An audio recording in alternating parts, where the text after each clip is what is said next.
Combien d'entre vous aimeraient vivre comme ça? Ouais. Déjà demain. Ouais. La semaine prochaine? Ouais. Toute l'année qui vient? Ouais. Pendant 5 ans? Ouais. Pendant le reste de votre vie? Ouais. Alors attention, si vous êtes comme ça, on continue pendant le reste de votre vie, ça va quand même inquiéter. Parce que je ne sais pas si vous avez remarqué, mais les gens n'ont pas besoin d'une raison pour être de mauvaise humeur. Vous êtes de mauvais poil, on vous dit, ben qu'est-ce qu'il y a? Vous dites, non, je sais pas, je me suis juste levé de mauvais poil, c'est quoi ton problème? Et là on dit, ah je comprends, moi aussi ça m'arrive. Vous êtes de bonne humeur, on vous dit, ben alors, qu'est-ce qui se passe? Vous dites, non, je sais pas, je me suis levé de bonne humeur, on se dit, oulala, le mec bizarre. Combien d'entre vous préféreraient être comme ça, sans raison, que dans l'autre état, sans raison?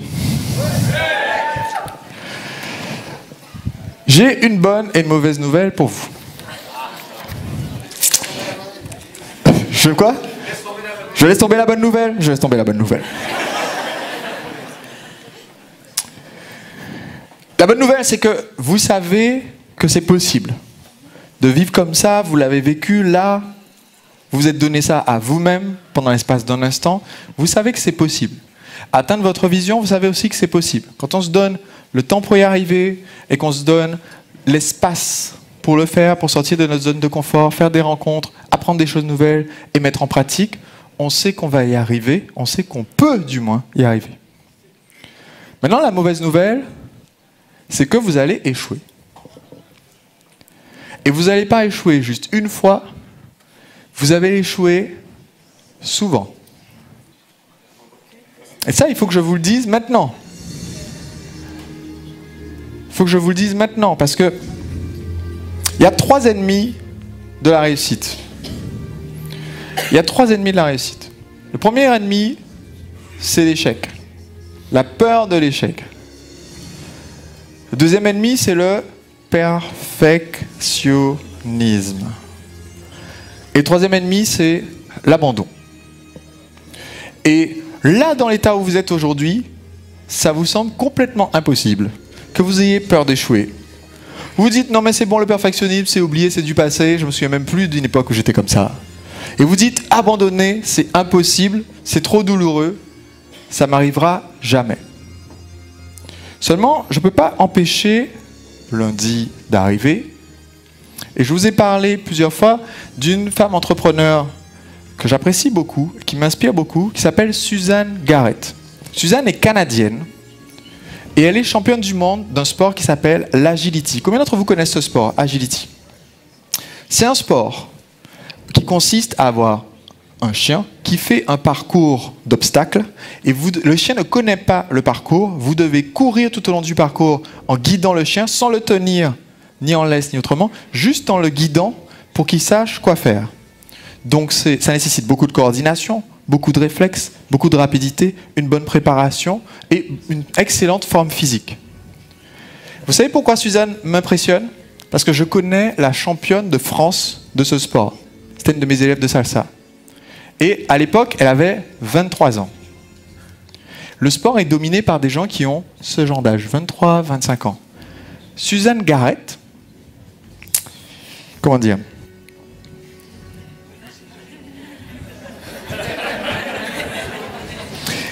a eu 23 ans, 2 fois, il y a 13 ans. Suzanne aujourd'hui est en concurrence, en compétition, avec des personnes qui ont la moitié de son âge, voire quelquefois presque un tiers de son âge, et elle est championne depuis 19 ans d'affilée. Comment est-ce que c'est possible? Elle a une règle, juste une règle qu'elle se fixe. Elle dit, à l'issue d'une course, il n'y a que 2 possibilités. Soit je gagne, soit j'apprends. Soit j'ai gagné, parce qu'elle n'a pas remporté toutes les courses. Elle remporte les compétitions, elle ne remporte pas nécessairement toutes les courses. Quand elle finit 2e de la course, qu'est-ce qu'elle fait? Elle regarde la vidéo de la personne qui a fini 1re pour s'améliorer. Et c'est épatant parce que j'ai vu une fois une vidéo qu'un fan avait fait d'elle Et d'une de ces élèves qui étaient formées, elles ont fini toutes les deux, première et deuxième. Et on voit en superposition elle et son élève. Et ce qui est impressionnant, c'est que les deux chiens sont à peu près synchro sur la vidéo, c'est superposé. Donc on voit les deux chiens faire le parcours et c'est à peu près synchro. Et on voit les deux femmes, une qui a la vingtaine et qui court, qui fait tout le parcours comme ça, et une autre qui n'a plus la vingtaine, qui court aussi, mais qui fait moins de distance parce qu'elle a appris en observant à chaque fois comment faire pour réussir à guider le chien de plus en plus loin, à le préparer pour qu'il n'ait pas besoin qu'on lui annonce les obstacles, etc. et finir quand même par gagner.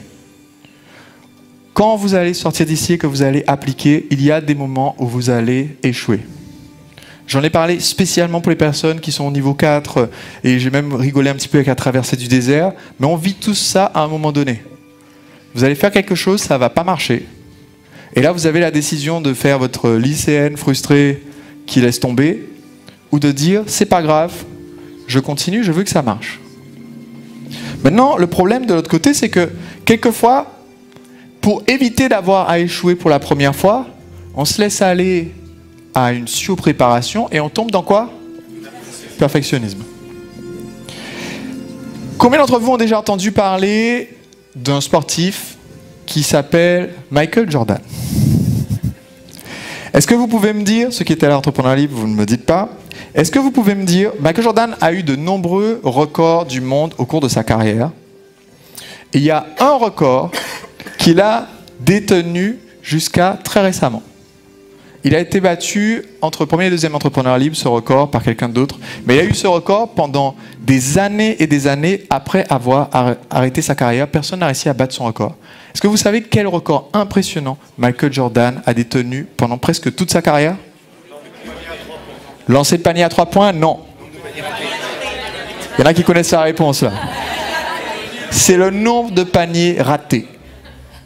Il a pendant un temps détenu des records hyper positifs que tout le monde veut avoir. Nombre de paniers à 3 points, nombre de matchs sauvés à la dernière minute. Mais son record, celui qui a fait toute sa carrière, c'est qu'il a raté plus de paniers que tout le monde.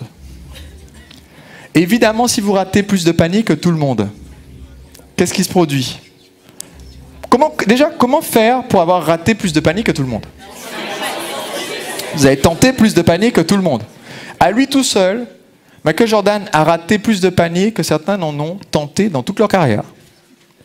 Donc forcément, puisqu'il en a tenté encore plus, c'est ce qui a fait de lui le joueur de basketball le plus connu de l'histoire. Il y a une petite vidéo que certains d'entre vous ont peut-être vue sur YouTube et que j'ai découvert et qui pour moi symbolise le message que j'essaie de vous faire passer. Combien d'entre vous sont prêts à rater quelques paniers pour réussir à devenir légendaire, comme dit Michael Jordan? On pense ça maintenant. Maintenant, qu'est-ce qui se passe quand notre préparation rencontre la réalité? On a dit encore une fois, il y a forcément une différence entre les présuppositions qu'on a faites, le plan qu'on a fait, et le moment où on regarde si ce plan va fonctionner. Et à ce moment-là, ce qui vous menace, c'est l'abandon. Combien d'entre vous ont des enfants? Combien d'entre vous ont des enfants de plus de 2 ou 3 ans? Quand votre fils ou votre fille a essayé de se mettre debout et de marcher pour la première fois. Aujourd'hui? Félicitations. Est-ce qu'il a réussi? Un pas.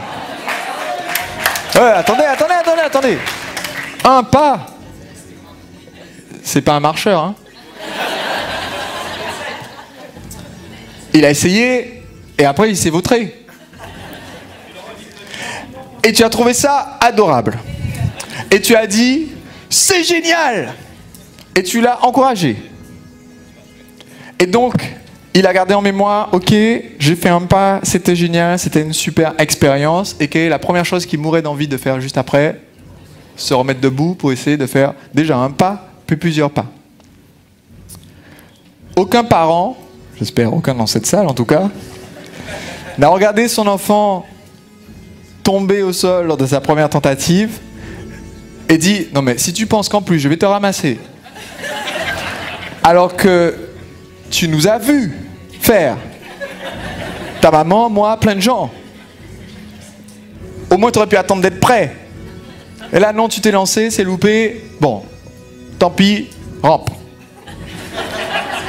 Non, vous n'avez pas fait ça. Vous l'avez même aidé peut-être à se relever en lui tenant les petites mimines pour qu'il puisse marcher. Le mois dernier, j'ai baptisé mon deuxième filleul, c'est le fils de ma petite sœur, pas celle qui est là, mais l'autre petite sœur. Et c'est un adorable petit marmot. Dès qu'il me voit, il tend les mains comme ça, parce que j'étais le premier à essayer de faire comme ça, se mettre debout sur ses jambes et le porter comme ça. Donc pour lui, le signal, c'est il essaie de me faire marcher, positivement. Mais le problème, c'est que peut-être que le premier essai n'a pas marché, et vous avez dit c'est bien, c'est bien. Mais qu'est-ce qui se passe quand il essaye pour la deuxième fois? Il fait peut-être un pas, et ensuite, il tombe. Deuxième essai, tu nous as vus, ta maman et moi. Allez, on te donne une troisième chance. Si au troisième essai, votre enfant n'a quand même pas réussi à marcher, est-ce que là, vous lui dites, écoute, c'est pas grave, tu fais pas partie du groupe des bipèdes, je vais te mettre dans une école de quadrupèdes et tout ira bien. Combien d'entre vous ont fait ça? Non, il n'y en a pas dans la salle. Non, pourquoi? Parce que vous voulez qu'il y arrive, vous trouvez déjà très bien qu'il essaye, et vous l'encouragez jusqu'à ce que ça marche.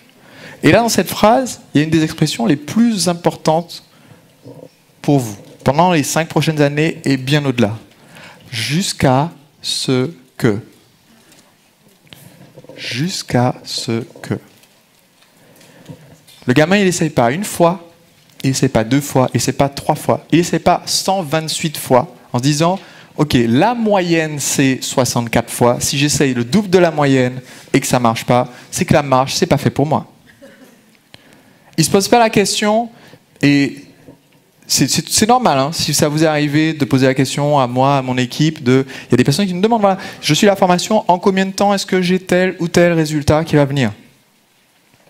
À partir du moment où vous dites ça, c'est que vous dites, ok, je suis prêt à me lancer, à faire cette chose qui me sort de ma zone de confort, acquérir cette compétence, rencontrer ces personnes, passer à l'action. Si, est-ce que vous voyez la différence entre le jusqu'à ce que et le si? Si ça ne me nécessite pas plus de temps d'effort. Je lis un livre en ce moment, c'est un livre humoristique qui s'appelle, je crois, je lis en anglais, mais la traduction c'est Le Guide du voyageur intergalactique, c'est un livre humoristique. Et dans ce livre humoristique, il y a une ancienne race extraterrestre qui ont décidé qu'ils voulaient éliminer tout le monde dans la galaxie. C'est juste ça, c'est leur mission, c'est leur raison d'être, c'est leur valeur. Et donc dans tout le truc, on vous les décrit comme étant vraiment des chic types, qui chantent tout le temps des chansons, qui s'entraînent entre eux, etc. C'est juste qu'ils ont une obsession, éliminer toutes les autres races de la galaxie. Et d'un autre côté, on a le groupe, donc eux, en général, dans un film, ils jouent le rôle des gentils ou des méchants? Des méchants. Et de l'autre côté, dans le roman, on a le groupe des gentils.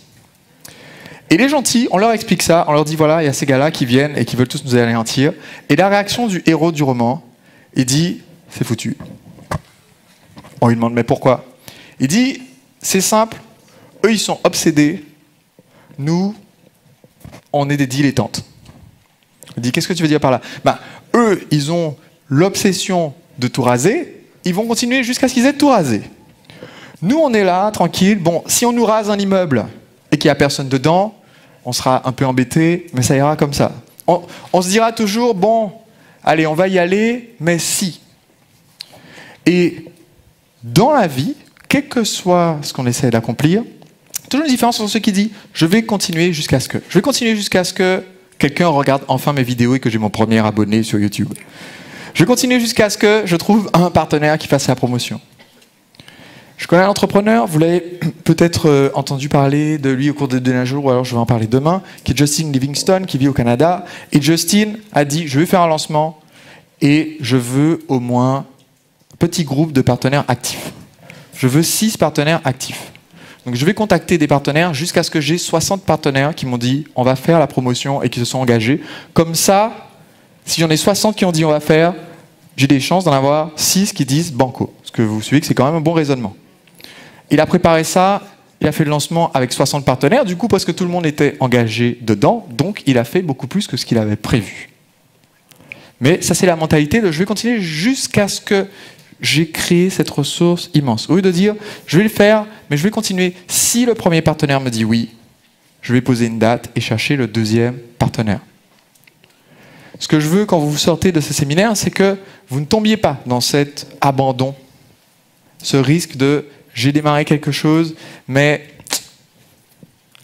la première fois que je me suis mis debout, ça n'a pas marché. En m'appuyant sur le canapé, ça n'a pas marché. Je ne m'appuie plus sur le canapé. Je déteste les canapés, je ne m'asserai plus jamais sur un canapé. Et aujourd'hui, ça a l'air rigolo avec l'exemple d'un bébé, mais je veux juste que vous ayez ce petit déclencheur dans votre esprit. Si vous vous retrouvez à dire à quelqu'un, oui mais en fait, j'ai essayé la pub Facebook, j'ai dépensé 10 €, j'ai fait aucune vente. J'ai essayé d'envoyer des emails sur ma liste, et j'ai envoyé un mail, et personne n'a répondu. J'ai fait ma première séquence, j'ai fait mon premier webinaire, j'avais 200 personnes connectées sur le webinaire, et j'ai fait qu'une vente. Zut alors! Sauf que si vous avez fait la première vente, ça veut dire que vous pouvez peut-être en faire 2. Et pour ça, il ne faut pas abandonner.